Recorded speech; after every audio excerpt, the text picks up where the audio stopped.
Dire Straits were one of those few bands who were as brilliant as they were lucky, and who were as lucky as they were brilliant, and they were exceptionally brilliant. Dire Straits are the ultimate adult rock band. They had the best combination of like sweatbands and suit jackets in rock music.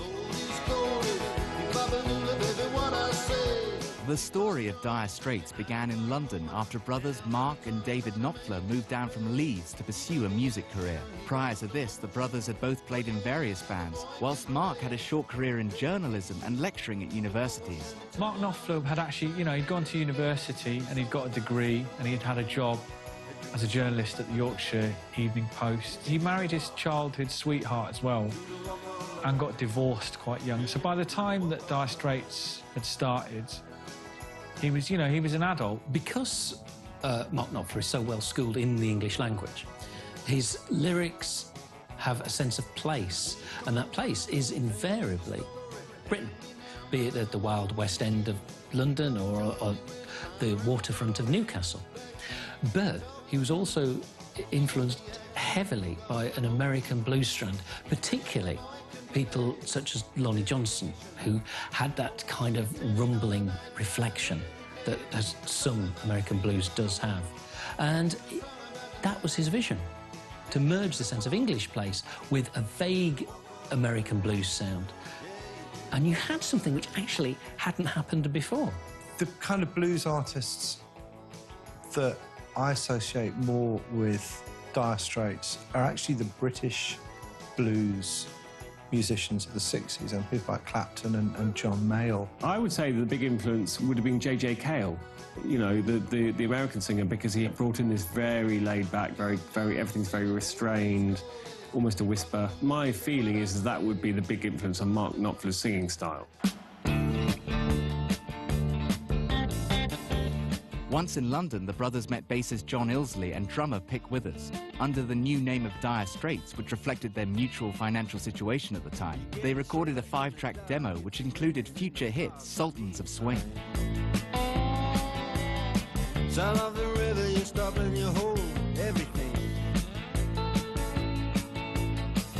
Well, Sultans of Swing itself is a very interesting song. Mark Knopfler saw this band, allegedly called the Sultans of Swing, playing in a pub in Ipswich, and he wrote a song about the whole miserable experience. Now, whether this is true or not remains to be seen, because it feels autobiographical, which again might just be a tribute to his craft. Obviously, Sultans of Swing makes SOS, so maybe it was an appeal for help. Competition in other places. They went to Charlie Gillett, the BBC London radio DJ.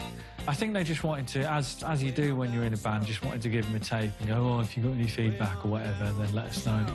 London town. But he played it on the radio because he liked it that much and put a shout out to record companies to sign this band, and lo and behold, 2 months later, they were signed to Phonogram Records. This is 1977, it's the year of punk, and I think a lot of more conservative, a lot of more traditional broadcasters were concerned about punk, were concerned about that they didn't understand it, that it did not speak to them, that they were being pushed aside. And I think that the sound of those early Dire Straits songs, you know, taps into something more conventional, something that they can understand, something that they can get behind, that is, you know, in their comfort zone, which I kind of think is part of the reason why so quickly they get picked up.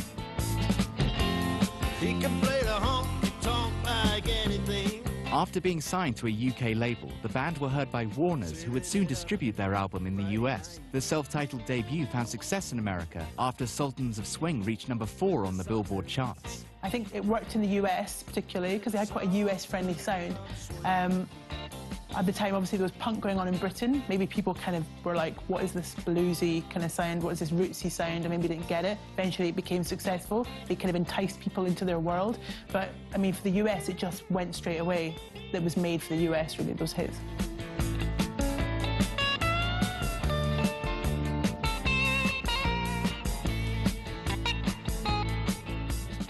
stripped-back music, but it wasn't punk. So actually, they found this niche area of doing actually quite, you know, everything's quite simple, but just very, very well played, very virtuosic, without ever going off into kind of endless guitar solos. The band swiftly produced a follow-up album, Communique, which would also chart worldwide. Then, at one of their gigs in Los Angeles, they were noticed by legendary singer-songwriter Bob Dylan. Impressed by their performance, Dylan asked Mark Knopfler to work with him on his next album. Dylan went to see Dire Straits play in Los Angeles and very much enjoyed them and struck up a friendship. Now, the background to this, in Dylan's terms, is that this was the moment where he became a fire and brimstone Christian, and he was making extremely hardcore Christian records.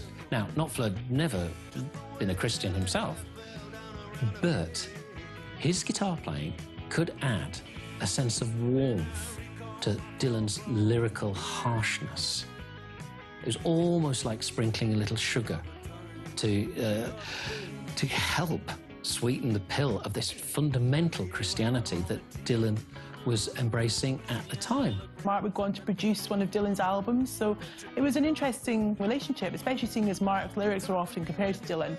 I think they obviously kind of like fed off each other creatively.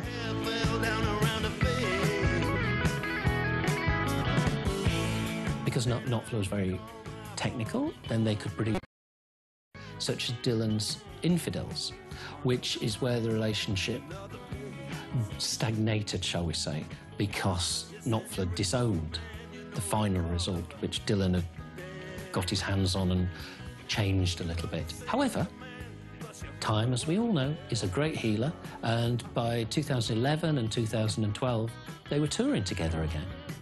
So it's a long-standing relationship, and I do think that Dylan sees something of himself in Mark Knopfler.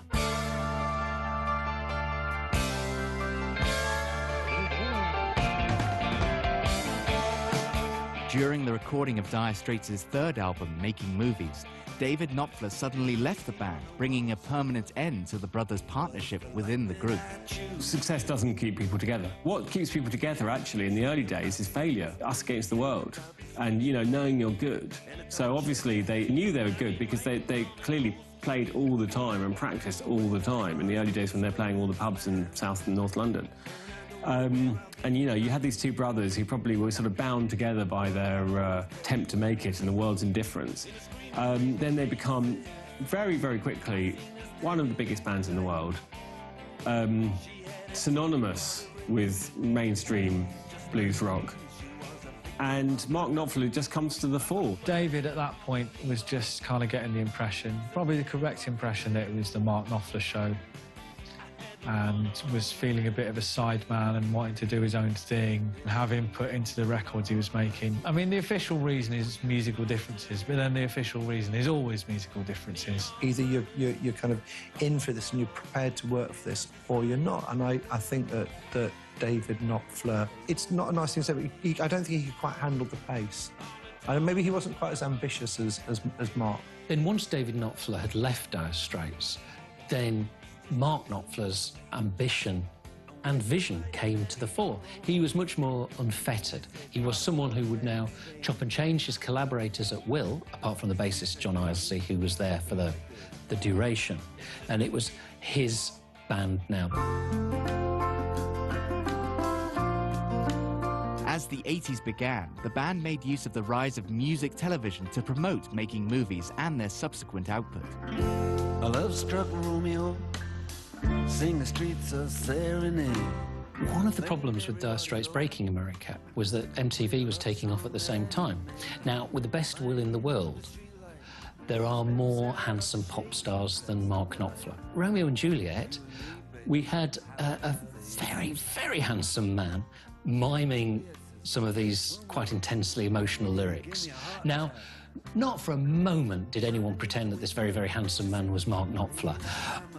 But it didn't make it explicit that this very, very handsome man wasn't Mark Knopfler. That's all I'm saying. What you gonna do about it? Juliet,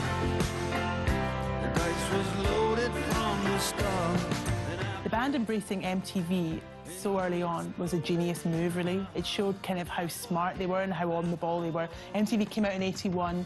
Nobody really knew what was going to happen with it. They didn't know it was going to explode and end up kind of forming youth culture in the '80s and '90s, which it did. They took a risk, really, by kind of going with it. But I think they saw something in MTV.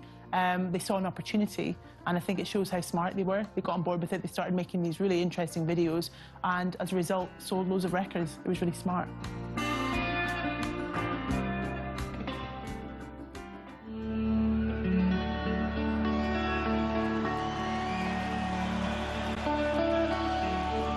At this point, Mark also began to work on even further projects outside of the band, including composing film soundtracks.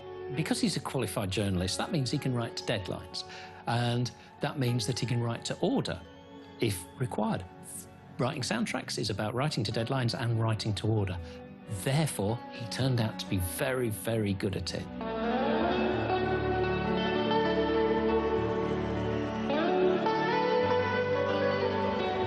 His soundtracking is wildly different. The Last Exit to Brooklyn is as harrowing as the novel and the film. His soundtrack to The Princess Bride is beautiful, it's gorgeous. Local Hero. Local Hero, it's the best thing about that film, and it's a pretty good film. Local Hero is a great soundtrack. It was very suited to the movie as well, which was all about being low-key.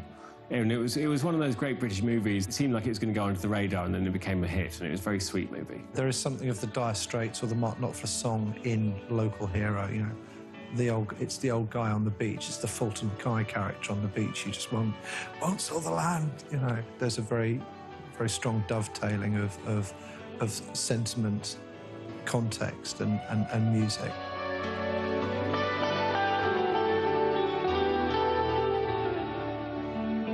If Dire Straits had never existed, I think Mark Knopfler would be one of our great soundtrackers. Well, the men come in these places. Mark also became a writer for other singers when a song he decided not to include on their fourth album, Love Over Gold, gave Tina Turner a hit with Private Dancer. I'm your private dancer, a dancer for money. Do what you want me to do. Now, I love Tina Turner and I love Private Dancer, but I don't think that Mark Knopfler penned hit would have worked as a track for him. No, not at all. I think Mark was right to give it away. It has to be written from a female perspective. It's about a lap dancer. It'd just sound creepy if a guy sang it. Striving for better sound quality, Mark wanted to try new digital technology for the next Dire Straits album. Brothers in Arms became one of the first albums to be recorded on digital tape and directed at the emerging CD market. It was one of the first albums to come out on CD, and the really smooth digital production of it was just tailor-made for the times. There's a lot of like high-tech digital sound systems being produced at that time that people were starting to buy, and taking stereo very seriously in that respect. And it worked well on the radio. And, you know, I mean, there are good songs on it, there's no question of that, but it just worked very well with the kind of ethos of the time. It sounded good coming out of expensive car stereos. At this point, a mainstream rock band, the band had properly arrived. Everybody loved them. They were kind of soundtracking everyone's lives. It was one of those records that everybody had, and they deserve it. It's a great record, great radio records, really hooky, amazing kind of guitar riffs.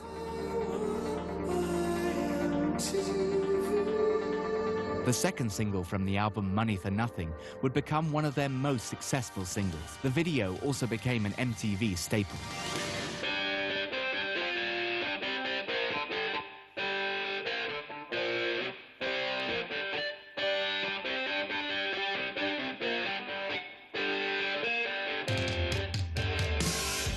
I think it is a video classic, and again, it's of its time. I mean, I seem to remember you've got this kind of neon thing going on, and, you know, you've got that sort of guitar riff that comes in, which is kind of naff at the same time as quite irresistible. Look at them yo-yos, that's the way you do it.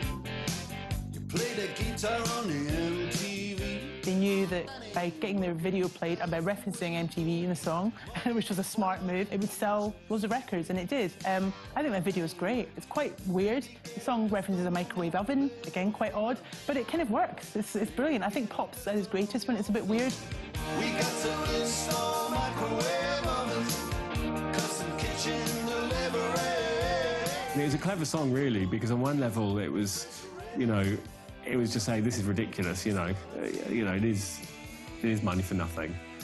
And then on the other, it's a big celebration of it. So it was very 1980s. Brothers in Arms went on to become one of the biggest selling albums of all time. Today it has sold over 30 million copies. The success, however, led to the first breakup of the band. Sometimes you just hit gold, and there's nothing that you can do to stop it. No matter how you try for it, it might not happen. Here, they did. And you can say there isn't a wasted note on it. There's joy in Walk of Life. There's despair in your latest trick. There's Knopfler's fantastic, very visual lyrics. And it sounds brilliant. It doesn't sound like anyone else, actually. The subject matter resonated incredibly well with, you know, the blue-collar American audience. Everything from the title song, you know, these mist-covered mountains, to the kind of the air-punching, money-for-nothing thing. It spoke to the average American. The thing with Brothers in Arms is like a lot of records like that, it's sort of started to become about numbers. And it was like, it sold this many copies, and they've sold out this many tickets, and they're on to it. And it just becomes statistics, and the actual music itself just kind of gets forgotten. It just becomes a commodity. And I think they felt a little bit just exhausted by that. The fact that it went on for so long and they were forced to tour it for so long. And that was the reason why they kind of called it quits at that point. I think there was an interview with Mark where he said he didn't want to be the biggest, he just wanted to be kind of the best musically, and I think that was the problem for him. He suddenly had all the success and he didn't really know what to do with it. Mark had called quits on the band to focus on solo projects and film soundtracks, but 3 years later announced that Dire Straits would reform for another album. However, On Every Street was released to mixed reviews. Calling Elvis, is anybody home? People have been waiting a long time for Dire Straits to follow up the most successful album of its period. And as a result, On Every Street was never, ever constructed to be that successful. And it was also not quite as good, but it was mercilessly panned. They came along at the right time, and then you get on a wave, and it's like you can do no wrong.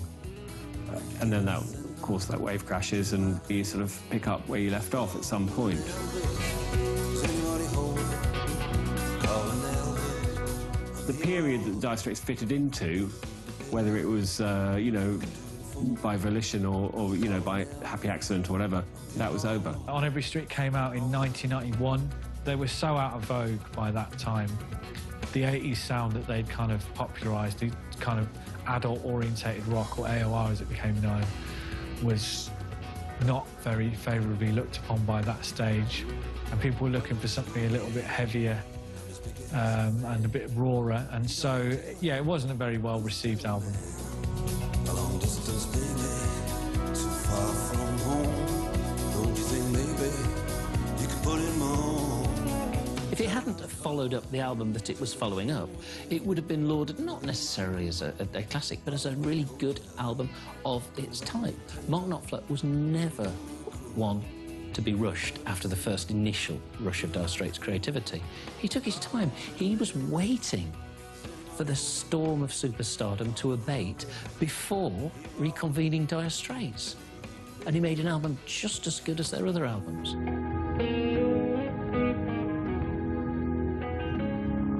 Dire Straits leaders focus on his solo career with no plans to reform the band. These mist-covered mountains. I don't think Mark Knopfler needs to reform Dire Straits. I mean, every time he tours, he'll sort of 80 nights at the Royal Albert Hall. You know, the man who clearly has no visible reason to reform Dire Straits. And I know they've got their thing, the Straits or whatever it is, which is some iteration of a Dire Straits, of several Dire Straits touring bands over the years.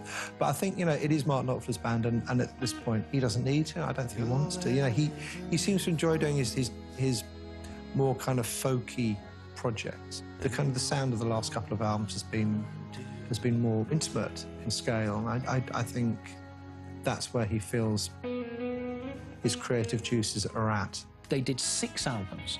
They've got a brilliant catalogue. All those albums are terrific. It feels finite.